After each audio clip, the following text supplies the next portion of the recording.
My name is Tracy Myers, and I'm the owner of Frank Myers Auto Maxx. And if you've watched the news in the past couple of days, you've read the paper in the past couple of days, if you've looked at political blogs over the past couple of days, I'm sure that you've seen where the FTC came down hard against car dealerships. As a matter of fact, it was 5 across the nation. Unfortunately, Frank Myers Auto Maxx was one of those dealerships. And it was very, I'll call it tragic, because my dealership was named. However, there is another side to the story that's not being told, and I think that it's important that I share the rest of the story with you tonight, as Paul Harvey would say. I mean, it's been a long couple of days. The FTC put out their press release yesterday morning around 10 a.m., yesterday being Wednesday, March the 14th. Today is Thursday, March the 15th. It's 7:41. I usually don't do informal videos, especially at this time of the night, but I thought it was important that I share this information with you because I want my story out there. I want you to know what I stand for and what this dealership is all about. The FTC essentially contacted me last fall, and they said that they had found 5 of our videos on YouTube that used language that could be considered deceptive by consumers. That language was that we'll pay off your trade no matter how much you owe. Well, I'll share this with you. We've used that language a few times in our ads, and it's absolutely true. If you buy a car from us, we will pay off your trade no matter how much you owe. It was true then, it's true now. However, if the FTC deems that language as deceptive, then we'll play by their rules and we'll get an agreement with them, which we did. When they contacted us, we reviewed the videos, we offered suggestions of how to make it right, and the solution that we came up with was to remove the 5 videos off of YouTube that use that language, and we promised never to use that language in ads again, which we will not. We never meant to mislead anybody or deceive any consumer. That's not who we are. That's not what we're about. That's not what this dealership stands for. As a matter of fact, I've often spoke to dealer groups about deceptive automotive dealer practices and how you didn't need to lie to sell anything, and I still believe that even more today. That's one of the reasons I'm coming to you right now, so I could set the story straight. It doesn't really bother me that the FTC put out the press release because that's their job. Their job is to protect consumers.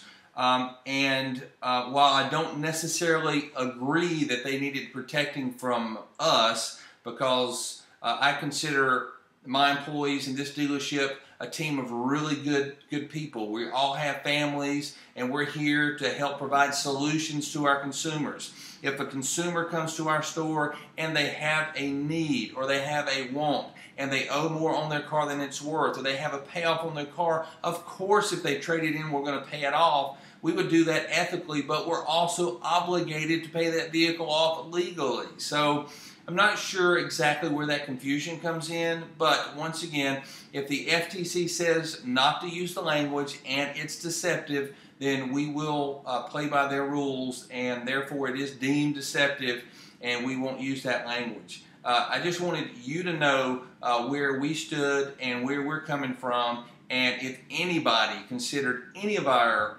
marketing or advertising or any of the language that we used in our TV ads misleading or deceptive, then I owe you a sincere and humble apology, because that was never what it was intended for. That was never the way it was meant to be. But let's fast forward to yesterday, because that's when the FTC put out their press release at around 10 a.m. yesterday morning Eastern Standard Time. We hadn't really heard from the FTC since last fall. We had a couple of pleasant conversations with them, and we came to an agreement. To our knowledge, no customer ever complained about our wording in our advertising. That's not what sparked the investigation. It was a proactive investigation conducted by the FTC. They found that that's the language they didn't like. They found 5 YouTube videos and discovered other dealers across the country using the same language, and essentially they had us come up with a way to to stop it, and which was to tell us not to do it anymore. So we totally agreed, and from my understanding, the other dealerships did as well. We didn't hear anything from them after the agreement. We thought it had all gone away. There was no monetary fines involved whatsoever. There was no criminal wrongdoings done done at all. There were no charges filed. No one got arrested here at the dealership, including myself. So let's fast forward to yesterday when the press release came out. When the FTC released their news statement, the news statement was unbelievably one-sided toward the FTC. It sounded like that they swooped into the dealership with their SWAT team and a helicopter and handcuffs and tear gas and arrested us and took us in. And this is not what they said, by the way, but the sensationalism of the press release, it was written where it made it seem like that there was this huge struggle and customers were beating our door down and trying to get us arrested, and they had received millions of calls. That's absolutely not the case. So I was really disappointed with that. So I went to Facebook and I put out my version of the story. Most of it's what you're hearing here now. What I was really disappointed with, though, was the local media's lack of coverage of my side of the story.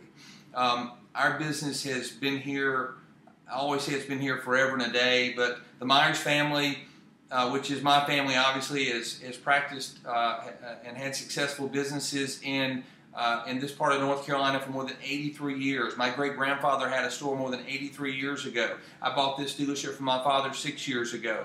We've been very successful and very blessed to be able to serve the community and provide solutions for our customer base. And our customers are our friends. They call me on the phone and they know where they can find me.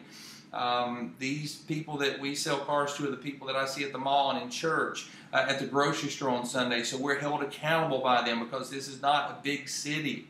This is a medium-sized city at best. So we're held accountable by them. And when the local media only gave the FTC side of the story, even after they spoke with me and even after I gave them my side of the story, and their lack of quotes from me and lack of telling my side of the story, so to speak, it's very discouraging, especially as long as we've been here. We provide jobs here.